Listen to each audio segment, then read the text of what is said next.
Welcome to Talking Business, your straight talking guide to dealing with corporate matters. Whether you are a private or public company, an owner managed business or an entrepreneur, a director, company secretary, or in house counsel, this is the podcast for you. My name is Sophie Brooks, and I'm a partner in our corporate team. I was a transactional lawyer for a number of years before becoming a professional support lawyer, which means I'm now responsible for know-how across our corporate team. Hello, Happy New Year, everyone. Welcome back to our first Talking Business podcast of 2025. So this month I've got some news about the new trading market that the government's setting up for private company shares, and a bit of a salutary lesson for some senior executives at listed companies that breach the rules on share dealing. But first up, I've got quite an important decision about sole directors. Now, happily, after uncertainty that was caused by a couple of previous earlier decisions, the High Court has now clarified the powers of a sole director to act on behalf of a company that has adopted the model articles as its own articles of association. So, like I say, there was a bit of uncertainty around this, which obviously caused a lot of worries for those companies that do have sole directors. And the problems arose out of the interaction between two key provisions in the model articles. And I'm talking here about the model articles for private companies limited by shares. So, the two relevant articles, we've got Model Article 7.2, which says that for so long as the company has a single director, and crucially, no provision of the articles requires the company to have more than one director, then the general rule about directors' decision making by majority decision at a board meeting doesn't apply, and the sole director can take decisions without regard to any of the provisions of the articles relating to the director's decision making. So basically, if you've got a sole director and nothing in the article says you need more than one director, then all the sort of formalities around directors' decision making are disapplied, and the sole director can just take decisions in whatever way they want. So that's Model Article 7.2. And then we've also got Model Article 11.2. That one says that unless otherwise determined by the directors, the quorum for a directors' meeting is two directors. So, when the model articles were first introduced back in October 2009, there was some discussion about the interaction of these provisions, and in particular, whether that quorum requirement in Model Article 11.2 could be interpreted as a provision requiring the company to have more than one director for the purposes of the first article 7.2. Because if it was interpreted in that way, then it would cast doubt on the validity of decisions taken by a sole director. And that's despite the fact that the Companies Act 2006 is very clear in permitting a private company to have just a sole director. Public companies have to have at least two directors, but private companies are permitted to have a sole director.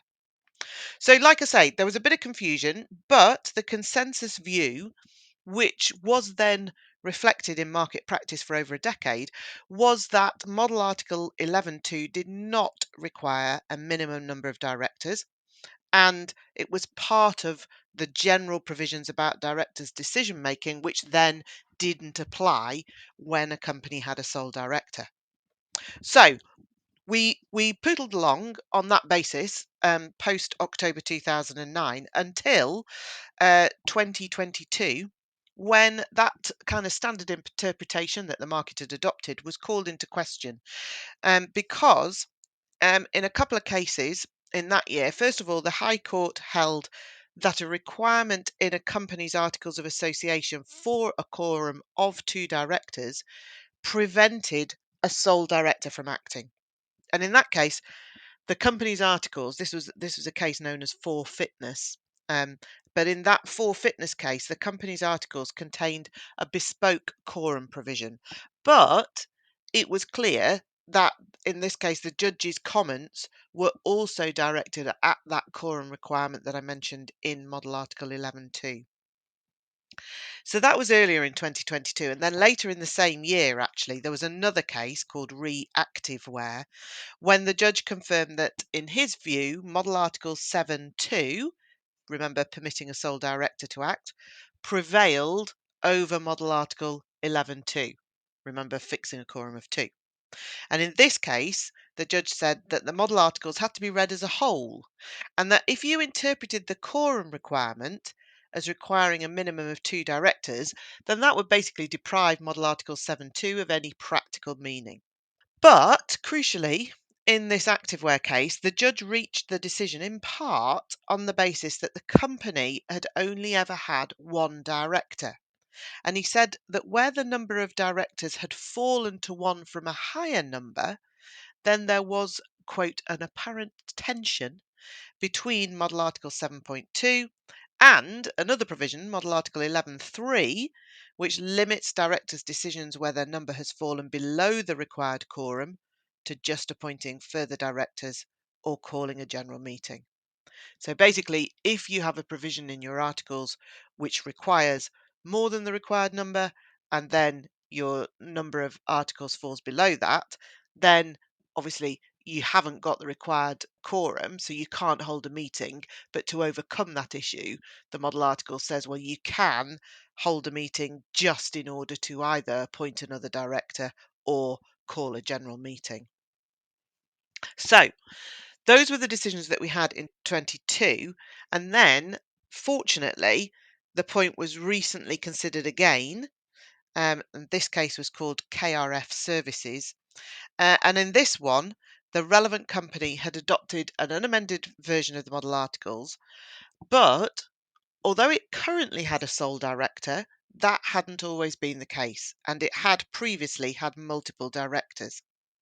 So the judge followed the reasoning in the previous case, holding that where a company has a sole director and its articles don't require it to have more than one director, as was the case with the model articles, then Model Article 7.2, so decisions by a sole director, prevails over the quorum requirement in Model Article 11.2.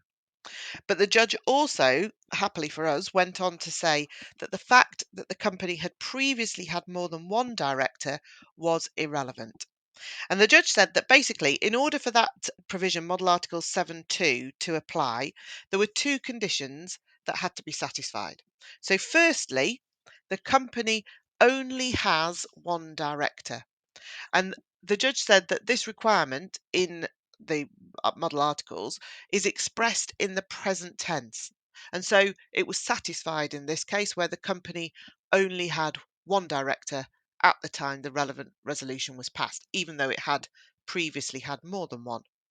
And then the second condition was that no provision of the articles requires the company to have more than one director.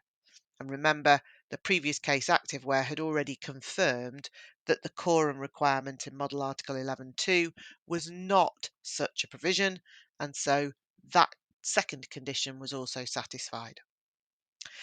So the previous two decisions that I mentioned, they were controversial, and they, as I say, they didn't reflect the practical interpretation and application of the model articles since they'd been introduced in October 2009. And whilst the second decision in Reactiveware was helpful, it did still leave that little bit of uncertainty for sole director companies that had previously had multiple directors. So the latest decision has been very helpful in clarifying that position further. So where are we now? Well, basically, for companies with an unamended version of the model articles, there's no longer any confusion. A sole director of that kind of company has full decision-making powers that are unaffected by the quorum requirement in Model Article 11.2, regardless of the number of directors that have held office from time to time. If you've got a company that's amended the model articles, or maybe it's just adopted wholly bespoke articles, then you're going to need to look at those articles of association quite carefully to confirm that they don't contain a provision that could be interpreted as requiring the company to have more than one director. So that could be something like a provision specifying an express quorum of two, or specifying a quorum with different categories of director, specifying a requirement for a minimum of two or more directors, that kind of thing. That sort of provision, if you've got that in your amended model articles or in your bespoke articles, then that would cast doubt on the ability of a sole director to take any action other than appointing another director or convening a general meeting. So if you're in that kind of situation, you need to think about either appointing another director, or if you want to carry on with a sole director, maybe amending your articles of association to be much clearer about the powers of that sole director. Okay, so moving on then, the next thing that I thought I would mention is that the Financial Conduct Authority has fined a former senior executive of Wizz Air Holdings plc for trading in that listed company shares when he was not allowed to, and for failing to notify his trades. So this is the first time, I think, that the FCA has fined what's known as a person discharging managerial responsibilities, so a PDMR, for trading company shares during closed periods under the market abuse regulation. And it's only the second time that the FCA has fined a PDMR for failing to disclose personal trades under that regulation. And I'm going to refer to the market abuse regulation as MAR. That's what it's commonly referred to as. So there's a little bit of background here for you. So PDMRs are directors or senior executives who have regular access to inside information relating to their company, and who also have the power to make managerial decisions affecting the future development and business prospects of the company. So the individuals who are actually designated as PDMRs are going to vary from company to company, and not all senior managers will necessarily be PDMRs. All directors will be, but then there will also be another category, probably, of senior executives that meet those requirements of having access to information, inside information, and taking those managerial decisions. So under MAR, PDMRs must notify the company of all transactions conducted on their account relating to the shares of that company. And notifications to the company have to be made within 3 business days after the transaction takes place. And then within 2 business days of receiving that notification, the company itself has to notify the information to the public, make a public announcement in relation to it. So MAR provides that PDMRs should not deal in shares of their company during what's called a closed period. So that's basically a period of 30 days before the announcement of an interim financial report or a year-end report that the company is required to make public. So annual and half-yearly accounts. So 30 days before that, PDMRs can't deal in shares in their company. And those restrictions on PDMRs trading during closed periods, and also the requirements for transparency on their trades, so those requirements to notify the trades to the company and then the company notifying it to the public, they're all pretty key safeguards against market abuse. So in this particular case, Mr. Seabock was appointed as Chief Supply Chain Officer of Wizz Air in 2019. And when he was appointed, by consenting to the terms of his employment contract, he agreed to adhere to his obligations as a PDMR, a person discharging managerial responsibilities. So these obligations included the requirement to notify Wizz Air of any dealing in Wizz Air shares, and also to comply with applicable restrictions on share dealing as set out in MAR, and also in Wizz Air's own share dealing code. So, as a member of Wizz Air's leadership team, Mr. Seabock regularly attended board meetings, although he wasn't actually a director, but he did have access to draft financial results before they were made public. So that's basically inside information. And he also had regular access to other forms of inside information. So, because of all of that, the FCA concluded that Mr. Seabock was indeed a PDMR for the purposes of MAR. So, what actually happened was the FCA found that over a period of 19 months, Mr. Seabock had breached MAR by trading in Wizz Air shares on 18 separate occasions during closed periods. And he'd also failed to notify Wizz Air of over 100 transactions in Wizz Air shares within 3 working days or even at all. And he'd failed to seek prior authorization for these trades, which was required by the share dealing code. So basically, he'd been dealing in closed periods and he'd failed to tell the company when he had been dealing on a really quite substantial number of occasions. So, when assessing what financial penalty it was going to impose on Mr. Seabock, the FCA determined that he'd committed these breaches deliberately or recklessly. And relevant factors that it took into account in making that determination included the fact that Mr. Seabock had received emails from the company reminding him of his PDMR obligations on at least 7 occasions during the relevant period. And so it was reasonable to expect him to understand the importance of these emails and also to pay close attention to them. Also, Mr. Seabock had demonstrated his awareness of the process and therefore the requirement to obtain Wizz Air's prior approval to dealing in his shares and also to notify Wizz Air after any trade. Other relevant factors were the fact that his breaches were repeated across a large number of occasions and that his failure to notify Wizz Air had then also obviously had the knock-on effect of making Wizz Air be unable to notify the market of its PDMR transactions in the usual way. So, because Mr. Seabock hadn't told Wizz Air about the trades, Wizz Air was effectively put in breach of its obligation to notify the market.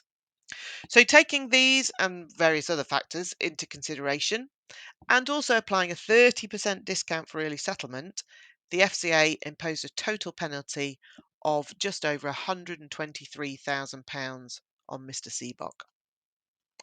So it's a pretty good reminder there for PDMRs of the importance of understanding and complying with the obligations that that PDMR status brings.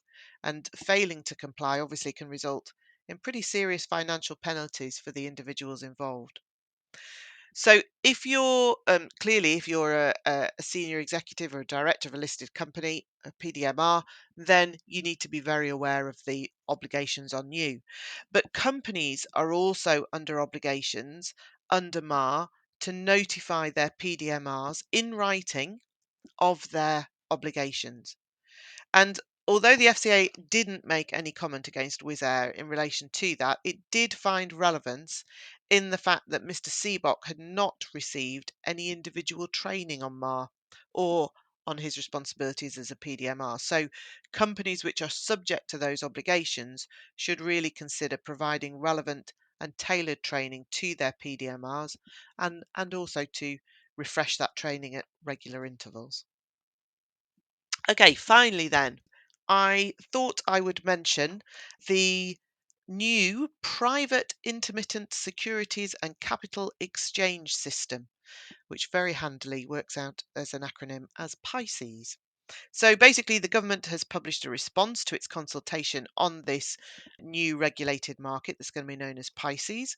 And that response sets out key features of the new trading framework and some draft legislation implementing a PICES sandbox. So this forms part of the government's strategy to reinvigorate UK capital markets and drive growth and competitiveness in the financial sector. So the basic point here is that under current UK legislation, there are limited options for the shareholders of unquoted companies to sell their shares. So we're not talking about publicly traded companies here, we're talking about unquoted companies. So private companies are prohibited from admitting their shares to trading on public markets, such as the main market or AIM. And although public companies are able to access these markets, they would need to comply with a considerable amount of regulation in order to do so. So, this new market, PICES, is intended to help bridge the gap between private and public markets by providing a standardized but more lightly regulated mechanism for the shareholders of unquoted companies to sell their shares. And obviously, the intention here, the government believes that participating in PICEs will help companies to scale up and grow, help shareholders, particularly including employee shareholders, to realise their gains, provide an opportunity to companies to rationalise their shareholder base by providing that exit route for early investors, and then also provide better access for investors to companies that aren't yet operating on public markets, but ensuring that those investors benefit from greater transparency and efficiency than might otherwise be available in private markets. So, like I say, this is what this new market is going to be, PICE. So it's going to provide a new regulatory framework for the intermittent secondary trading of shares in unquoted companies. So it's not going to be a trading venue itself, but firms will be able to apply to the FCA to operate a trading platform within the PICES framework. PICES will be subject to its own bespoke regulatory regime that will require changes to existing UK securities law and regulations. So that's why we're having these consultations and new draft legislation. And the new regulatory requirements are going to be developed within a financial services sandbox that will allow the framework to be tested during an initial 5-year trial period. So it's going to be open to any company whose shares are not already admitted to trading on a public market, either in the UK or abroad. So that's going to include both UK incorporated private and public limited companies, as well as overseas companies. And individual operators of PICES platforms might choose to impose their own admission requirements for their markets, which might include things like minimum corporate governance requirements, for example, because remember, different operators are going to be able to offer a platform within that PICES framework, so they can set the parameters for their own individual platforms. So, in terms of which shares can be traded on PICES, it's going to operate just as a secondary market. So, it's only going to be used to sell existing shares. And you can't use a PICES platform to support a capital raising through an issue of new shares, like you can, for example, on the main market of the London Stock Exchange or AIM. So to be eligible for trading within PICE, shares have to be freely transferable and not admitted to trading on any public market in the UK or abroad. So that's what we're looking at, unquoted shares. In terms of who's going to be able to buy shares on PICES, well, during the sandbox trial phase, which remember the government thinks is going to last about 5 years, that's only going to allow limited categories of investors to purchase shares on PICES. So that's going to be institutional and professional investors, employees of participant companies. So if your company has elected to offer its shares via PICES, to allow trading via PICES, then employees of that company will be able to trade their shares. Then also employees of companies in the immediate corporate group of the participant companies, where their employment is connected to the participant company's business, and then also self-certified or certified sophisticated investors and high net worth individuals. And it'll be the responsibility of those taking orders to place trades on PICES, so the people operating the platforms, to believe on reasonable grounds that an investor meets the eligibility criteria. And then, subject to the outcome of the sandbox phase, the government is going to consider whether to widen the PICES platform participation to other retail investors, so basically Joe Public. But obviously, they're going to trial it with that limited number of investors during the sandbox phase. And then remember the I in PICES stands for intermittent. So how is that intermittent trading going to work? Well, basically, trading on PICES will occur during trading windows that are going to be set by the participating companies, subject to the operator rules. And those windows could be weekly, they could be monthly, for example, but there'll also be flexibility as regards the duration of each window. Now, in a significant change from its original proposal, in relation to Pisces, the latest response statement from the government shows that the government has decided against creating a Pisces-specific market abuse regime based on the current public markets regime, and instead, the FCA will be given rule-making powers to create a new and bespoke disclosure regime for Pisces. And under that new regime, company disclosures and pre and post trade data will have to be shared with eligible investors participating in a Pisces trading event, but not required to be made public. As there will not be a Pisces market abuse regime, there will also be no transaction reporting requirements. And in relation to disclosure liability, the government's proposing to introduce a Pisces specific regime which applies a stricter negligence liability standard to more certain information, so things like past financial information. But then there'll be a more lenient recklessness standard that's going to be applied to inherently uncertain information, so things like forward looking statements, that kind of thing.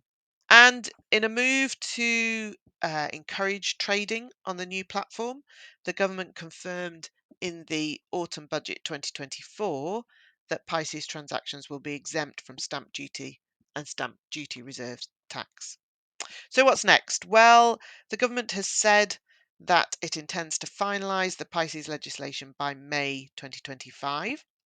It's also consulting on the regulatory framework for Pisces, including a draft Pisces source book. And that consultation sets out the FCA's proposals for things like disclosure of information by Pisces companies, how Pisces operators have to run trading events, and also the role of a Pisces operator in monitoring trading on its platform. And again, the FCA is expecting to publish the final Pisces rules by May 2025. So obviously the intention here, the government's intention is that Pisces is going to support the pipeline for future IPOs in the UK, improving the interface between private companies and UK public markets. But we're going to have to wait and see, probably later this year, after the implementation in May and the subsequent rollout, to see just how successful that is, and also how many private companies elect to join that new market rather than, for example, moving towards a full listing with everything that that would bring. So that's it for this month. Hope you found that useful, and I'll speak to you again soon. Thank you for listening to Talking Business. To find out more about the series, please visit gatelyplc.com/talkingbusiness. From there, you can subscribe for all updates, meet our speakers, and get more information on all of the topics being discussed.